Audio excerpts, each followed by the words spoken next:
రామారావు గారు నమస్కారం అండి. నమస్తే. రాజు కిషన్ రెడ్డి గారి గ్రూప్ లో ముఖ్య పాత్రదారుడు కీలకదారుడు ఇటు వరుణ్ తేజ్ గా వరుణ్ తేజ్ పురుషోత్తం కూడా కీలక సూత్రధారి పాత్రధారి అన్నట్టుగా తెలిసింది. అదే విషయంలో కూడా ACB court non bailable warrant issue చేసింది. ఈ నేపథ్యంలోనే తను అరెస్టు చేసిన నేపథ్యంలోనే ఒక్కసారిగా తను నేరాన్ని అంగీకరించుకోవడంతో పాటు మిగతా విషయాలు కూడా చెప్పడం జరిగింది. దాని తారాంశంలోనే నిన్న జరిగినటువంటి రైడ్ అనేది తెలుస్తుంది. 12 అట్టపెట్టెలలో 11 కోట్ల రూపాయలు. నమస్కారం అండి. ఇక్కడ రాజు కసిరెడ్డి సంబంధించినటువంటి మాకు చెప్పాడు అని వరుణ్ అనేటువంటి వ్యక్తి ఎక్కడో సులోచన ఫార్మ్స్ అక్కడ గెస్ట్ హౌస్ లో 11 కోట్ల రూపాయలు దొరికినాయి అనేటువంటి అంశంలో ఇక్కడ ఇదంతా రాద్ధాంతం చేస్తున్నారు. ఇప్పుడు రఫీ గారు మాట్లాడే దాంట్లో ఆయన యొక్క జుగుప్స, ఆయన యొక్క ఈర్ష్య ఏదైతే జగన్మోహన్ రెడ్డి గారు మరలా యాప్ తీసుకొస్తున్నారు, మరలా ముఖ్యమంత్రి అవుతారంటే చూయించారు కదా ముఖ్యమంత్రి, చూయించారు, అయ్యారు, మరలా కూడా అవుతారు. అది అందులో అనుమానమే లేదు. ఎందుకంటే రకరకాల ఇబ్బందులకు గురి చేసి రకరకాల పొత్తులతోటి రకరకాల మతలబులతోటి వచ్చారు అనేది అందరికి తెలిసిందే. మరి ఇక్కడ మనము స్ట్రైట్ అవే మనం మాట్లాడుకోవాల్సింది ఏంటంటే ఈ యొక్క లిక్కర్ స్కామ్ అంశానికి వస్తే ఈ తెలుగుదేశం పార్టీ ఈ రోజు ఏం చేస్తుంది అనేది కూడా మనం ఒక వేరే చేసుకోవాల్సినటువంటి ఆవశ్యకత ఉంది. ఇక్కడ పాలసీలో చాలా లోపభూయిష్టమైనటువంటి విధానాలు తెచ్చి ఈరోజు బెల్ట్ షాపులతోటి రమారమి ప్రతి సంవత్సరం కూడాను 40,000 కోట్ల రూపాయలు ఓన్లీ బెల్ట్ షాపుల ద్వారానే దోచుకునేటటువంటి ప్రక్రియకు శ్రీకారం చుట్టారు కదండి.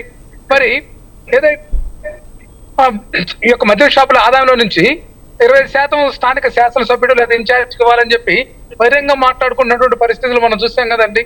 ఇక్కడ మద్య విషయంలో నిజంగా ఇక్కడ అవినీతి చేస్తుంది తెలుగుదేశం పార్టీ, ఈ కూటమి ప్రభుత్వం. కానీ కేవలం అన్యాపదేశం ఏదైతే ఆ యొక్క డైవర్షన్ చేయాలని చెప్పేటువంటి ఒక మెథడ్ పెట్టుకున్నారో అందులో భాగంగా వైఎస్ఆర్సీపీని యొక్క లేని కేసుని ఉన్నదన్నట్లుగా చేస్తున్నారు. ఇక్కడ రాజు కసిరెడ్డి కానీ లేకపోతే ఏపీ బెవరేజ్ కార్పొరేషన్ లిమిటెడ్ కానీ ఇక్కడ కొన్ని డిస్టిలరీస్ తోటి చేసినటువంటి అవగాహన ఒప్పందాలను వీళ్ళు వ్యాపారం చేసినటువంటి విధానాన్ని వీళ్ళు స్కామ్ అంటున్నారు. మరి ఇది తేలుతుంది. అసలు సిట్ అనేటువంటి సంస్థకు ఈ యొక్క వ్యవహారాన్ని దర్యాప్తు చేసేటటువంటి అర్హత అధికారం ఉందా లేదా అనేది అది చూసుకోవాలి. అట్లాగే వీళ్ళు ఢిల్లీ మద్యం కుంభకోణం తోటి ఆంధ్రప్రదేశ్ ను పోల్చడం అనేది చాలా దుర్మార్గం అండి. అక్కడ పాలసీ వేరు, ఇక్కడ పాలసీ వేరు. ఇక్కడ ఏపీ ప్రభుత్వమే ఆ యొక్క ఆంధ్రప్రదేశ్ ప్రభుత్వం ఏపీ బెవరేజ్ కార్పొరేషన్ లిమిటెడ్ ద్వారా చేపట్టినటువంటి అంశం చాలా మందికి నిరుద్యోగులకి ఉద్యోగాలు కల్పించినటువంటి అంశం. అట్లాగే దశల వారీగా మద్య నిషేధం చేయాలనేటువంటి ఆలోచన విధానంతో ముందుకు తీసుకెళ్లి డిజిటల్ పేమెంట్స్ అంటే ఇంకేంటండి, ఇక్కడ అన్ని కూడా అందుబాటులోకి తీసుకురావడానికి అవకాశం ఉంటుందనేటువంటి ఒక విధానంతో డిజిటల్ పేమెంట్స్ ని నిషేధించి కేవలం డైరెక్ట్ పేమెంట్స్ ద్వారానే ఇక్కడ షాపులు నిర్వహించేటటువంటి విధానాన్ని ఆంధ్రప్రదేశ్ ప్రభుత్వం ఒక పాలసీ, అది ప్రభుత్వం చేసినటువంటి పాలసీని మీరు పాలసీ విషయాలన్నింటినీ కూడా చట్టసభల్లో మాట్లాడాలి, లేదా దాని మీద మీరు ఉద్యమం చేయాలి. ఆ రోజు ఏం మాట్లాడకుండా ఈ రోజు మాట్లాడుతున్నారు. ఇది దుర్మార్గమైనటువంటి అంటే డిజిటల్ రామారావు గారు అంటే డిజిటల్ పేమెంట్ చేయడం అవసరం లేదు, ఓన్లీ నగదు రహిత పేమెంట్లు మాత్రమే అవసరమా? ఇక్కడ డిజిటల్ పేమెంట్స్ అంటే అందరికి అందుబాటులో ఉంచమనే కదండి వీళ్ళు అడిగేది. తెలుగుదేశం పార్టీ వాళ్ళు కానీ కూటమి నాయకులు అడిగేది అందరికీ మద్యం అందుబాటులో ఉంచమనేటువంటి ప్రక్రియకి వాళ్ళ ఆలోచన విధానం ఉంది. అది ఆ రోజు చెప్పాలా. వీళ్ళు ఏం చెప్తున్నారంటే నాణ్యమైన మందు ఇస్తామని చెప్పి వీళ్ళు ప్రచారం చేశారండి. ఎంత దుర్మార్గం ఇది. ఈ యొక్క ఆ తెలుగుదేశం పార్టీ అయితే ఎన్టీ రామారావు గారు ఏం చెప్పారండి, సంపూర్ణ మద్యపాన నిషేధం విధిస్తానని హామీ ఇచ్చారు. వచ్చినాక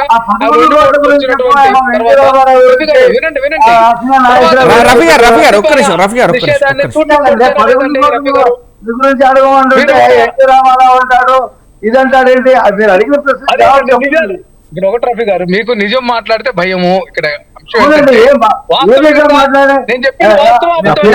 మాట్లాడి ప్రయోజనం లేదు. వాళ్ళ దగ్గర మూస వాక్యాలు ఉంటాయి, వదిలేండి. వాళ్ళు ఏమన్నా చెప్పండి.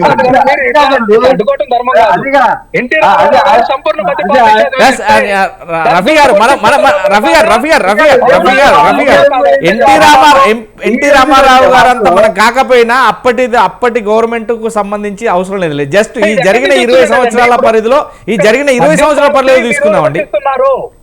పాలసీ గురించి నేను క్లెయిమ్ చేస్తున్నాను.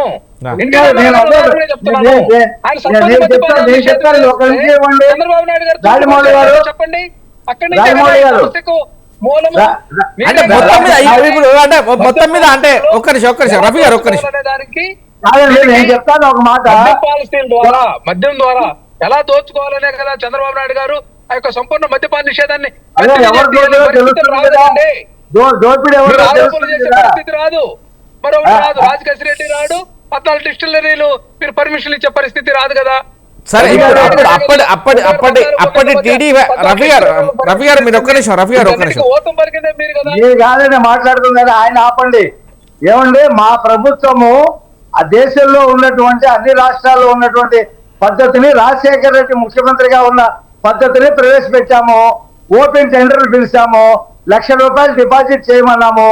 అది నాన్ రిటర్నబుల్ అని చెప్పాము. కలెక్టర్ సమక్షంలో లాటరీ తీసాం. లాటరీ ఎవరికి వస్తే వాళ్ళు షాప్ పెట్టుకున్నారు. వాళ్ళు ఏమైనా బెల్ట్ షాపులు పెడితే వాళ్ళ లైసెన్స్ రద్దు చేస్తామని చెప్పాం. 24,000 కేసులు పెట్టాం.